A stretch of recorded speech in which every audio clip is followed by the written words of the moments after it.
그리스도께 영광과 권능이 영원 무궁하기를 비나이다. 아멘. 할렐루야. 주님께서 여러분과 함께 또한 사제의 영과 함께 루카가 전한 거룩한 복음입니다. 주님 영광 받으소서. 그때에 부활이 없다고 주장하는 사두가의 몇 사람이 예수님께 다가와 물었다. 스승님, 모세는 어떤 사람의 형제가 자식 없이 아내를 남기고 죽으면 그 사람이 죽은 이의 아내를 맞아들여 형제 후사를 일으켜 주어야 한다고 저희를 위하여 기록해 놓았습니다.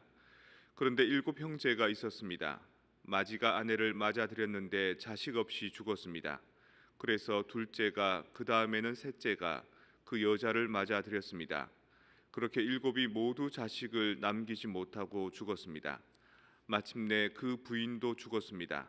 그러면 부활 때에 그 여자는 그들 가운데 누구의 아내가 되겠습니까?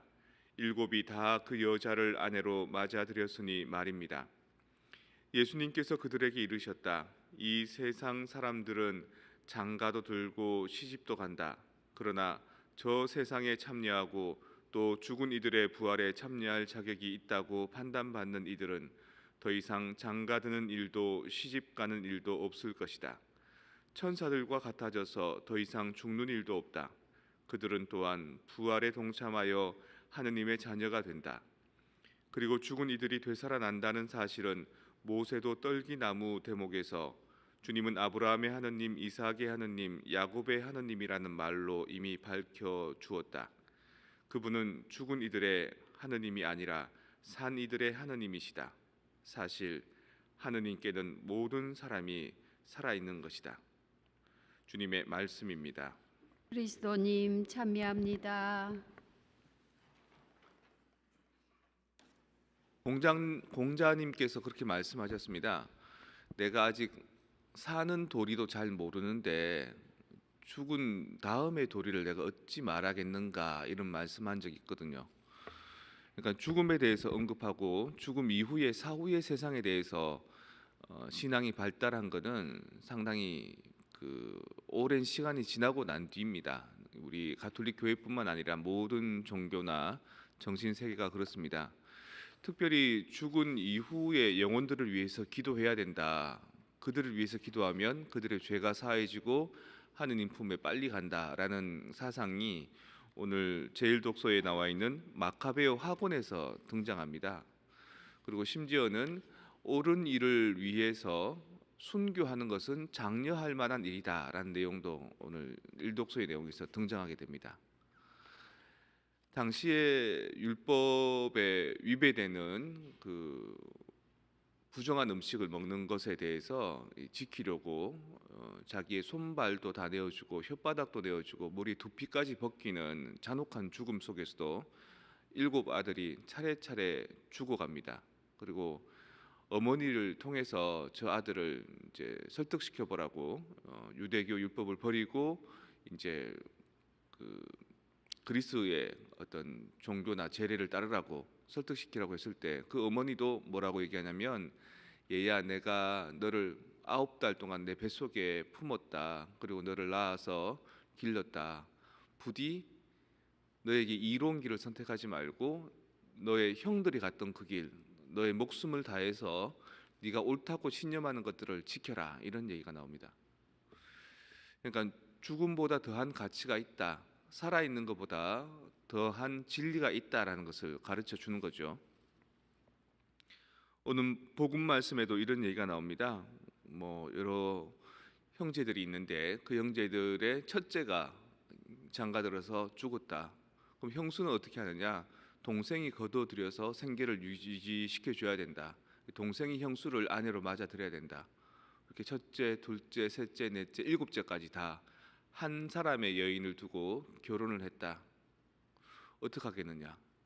예수님 당신 말씀대로라면 사람이 죽었다가 영원한 생명으로 다시 부활한다고 하셨는데, 그렇다면 그 부활에서 7 형제와 이 한 명의 여자는 누가 남편이고 누가 아내라고 얘기할 수 있겠는지, 하늘나라에서 예수님이 그런 일이 없다, 그런 거죠.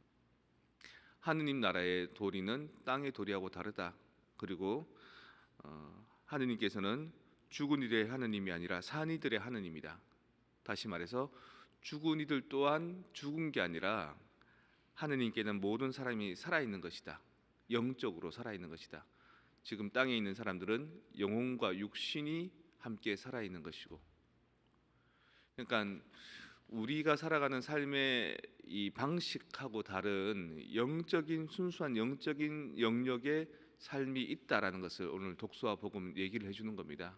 그래서 죽더라도 힘들더라도 그 영적인 가치를 잃어버리지 않기 위해서 순교하는 것도 장려하는 것이고, 또 죽어서 하느님 품에 가는 사람을 위해서 우리가 함께 기도해 주는 것도 장려하는 겁니다. 지난 11월 2일 날 위령의 날 우리 본당 교우들과 함께 홀리크로스 가서 같이 연도 바치고 성수도 뿌리고 했었습니다. 그때 이제 가서 드는 느낌이 이들 또한 하느님한테는 살아있는 존재가 아닌가.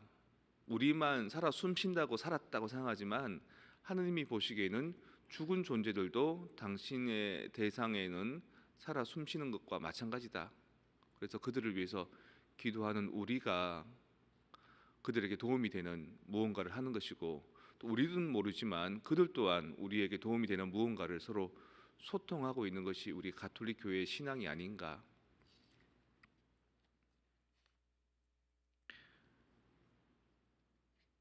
어느 무신론자의 기도, 이어령 씨가 쓴 글입니다. 이게 이어령 씨 최근에 돌아가셨는데 원래는 신앙생활을 안 하다가 딸이 이제 암에 걸려서 죽어가는 모습을 보면서 딸이 신앙을 갖고 있었거든요. 그래서 네가 섬기는 그 하나님 어떤 분이신지 나도 좀 알고 싶다. 그래서 이제 신앙에 조금씩 젖어 들어가는 겁니다.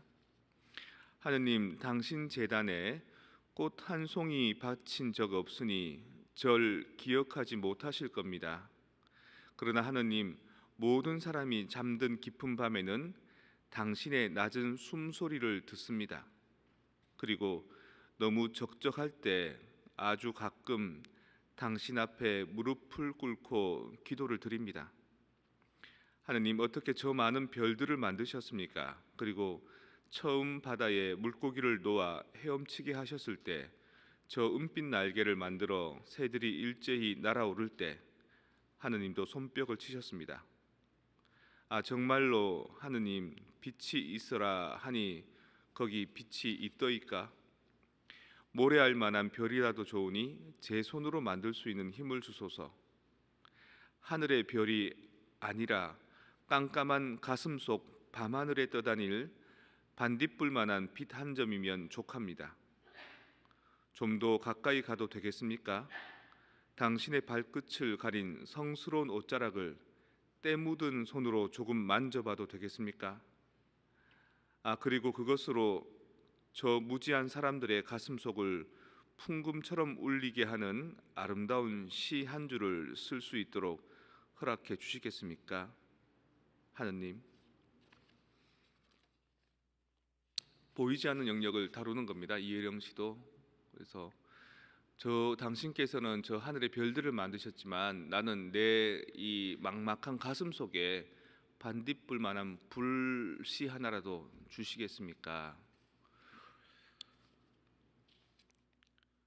결국 눈에 안 보이는 영역에 대해서 고심하는 거죠. 우리도 지금 눈에 보이는 것만이 아니라 안 보이는 가치를 향해서 이렇게 다름질 치고 있습니다.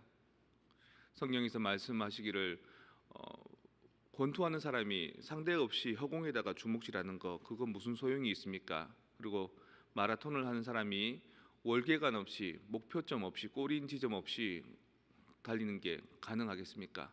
하지만 우리는 분명한 목표가 있습니다. 우리의 영혼의 부분에 대해서 조금 더 깨끗하고 밝게, 그리고 내 삶에 대해서 조금 더 진솔하게 살고자 하는 목표가 있습니다라는 성경의 말씀이 있는 겁니다. 위령의 달, 그리고 가까운 시기 위령의 날을 맞이했던 오늘, 우리는 과연 우리의 영혼 상태를 어떻게 다스리고 있는지, 그리고 우리보다 먼저 앞서간 영혼만이 남아있는 우리의 가족들은 과연 어떤 삶을 살고 있는지, 보이지 않는 영역에 대해서 이 이혜령 씨처럼 눈 감고 조용하게 막막한 내 가슴 속에 반딧불 같은 희망의 불씨를 하나 채울 수 있는 그런 성찰의 시간이 필요한 이때라고 생각합니다.